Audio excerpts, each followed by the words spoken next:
This is the Wekiva River. Here, seconds from the beaten path, lies 40,000 acres of rich and abundant ecosystem. It has remained one of Central Florida's most desired natural resources, serving 340,000 visitors in 2014 alone. With all this attention, the men and women caring for the park on the local level need constant cooperation from state and federal agencies to maintain the pristine environment of the state park. It's beautiful, it's fragile, but mostly, the Wekiva River is wild and scenic. Do you ever think hard on how we got here today? You may think it sounds funny, but you better get down and pray. The source of this 16-mile-long river is here, at the Wekiva Springs State Park. The river is fed daily by 50 million gallons of fresh water. We spoke to one of the park managers who clued us in as to how important the springs are to the state park. When you look at all of our acreage, I would say 95% of our visitors come in here for the springs. People are coming in the summer to enjoy the water, to cool off, to have a barbecue on the hill. But Robert Brooks warns of the trade-off of having so many visitors at the park.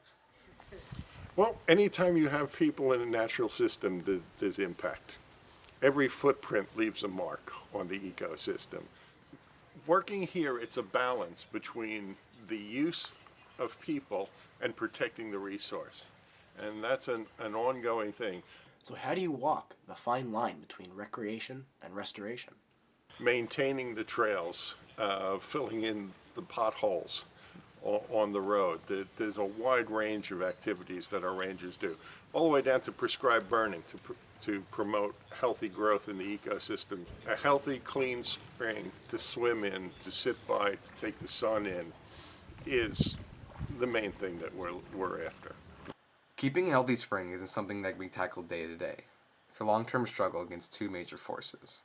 The high demand for water by the populations in growing areas has depleted some of the springs and the flow into the springs. Fertilizers and other man-made chemicals that get into the water from houses and from the people in the area also contribute to the growth of algae and some exotic vegetation that's not good for the springs. One exotic species that has been a serious problem for Florida's waters is hydrilla. Hydrilla is an exotic species introduced into the North American water ecosystems. It tends to grow and overtake the native vegetation. To understand more about why hydrilla is such a threat to the river, we spoke to the park biologist, Paul Lamardo. See, hydrilla is a Category 1 species. When you deal with exotics, you have Category 1 and Category 2. Category 2 just alters ecosystems, and it's there and it persists for a long time, where Category 1, which is worse, it alters ecosystems and it actually will displace natives. One of the reasons why hydrilla is so difficult to control is because of how quickly it spreads. Even here, I mean, a little piece of hydrilla, if it breaks off, we have that problem here because we have it in our lagoon. Canoeists goes by with their, boat paddle, they knock a piece off, and next thing you know, the water, it takes it downstream, and then it finds a new place to attach itself. It just grows so well, it's so prolific. It thrives on high nutrients, the sunlight. The environment here is perfect for the plant. We're very conducive to it. We got nice warm water, constant temperatures in a lot of cases. These conditions are only made worse by the presence of chemical runoff entering the springs from the surrounding community. Well, hydrilla is a plant, and you're putting fertilizer on a plant by having the nitrogen and the phosphorus in the water. This dual threat of pollution and hydrilla is not limited to Wekiva. Ecosystems across Florida and much of the southeast have experienced this pervasive combination. Federal, state, and local governments are tackling this issue by creating specific water quality standards and pollution regulations. One such regulation is EPA Register 40 CFR Part 131 that outlines the growing concerns over water quality in Florida.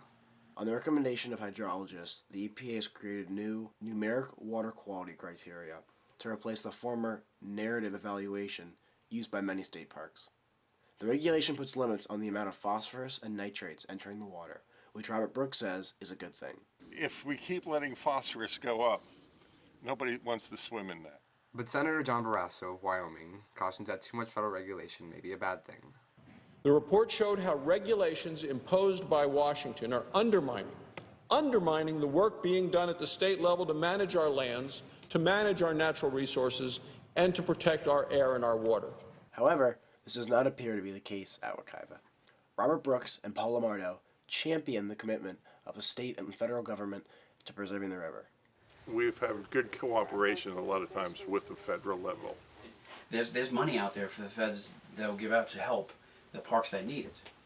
Between all of the agencies involved, DEP, the federal EPA, state and county governments, there are a lot of regulations being put in and being enforced to maintain the health of the river. Indeed, part of the reason why the Wekiva River has been so well maintained is because of the cooperation of the various state and local agencies in Florida. We have this group that comes out here and that Florida's hired.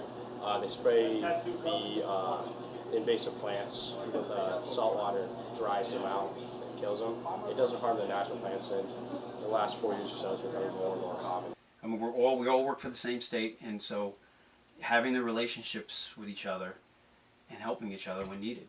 In the end, the driving force behind preserving the river is the strong public support of Wekiva's residents and visitors. It's one of the last bastions of, Seminole County, and if something terrible were to happen to it, it would break my heart. I think we have very good people scientifically and politically working on it. We have many agencies working on it, all cooperating together. So I think that the way forward is going to be up. Can you get back?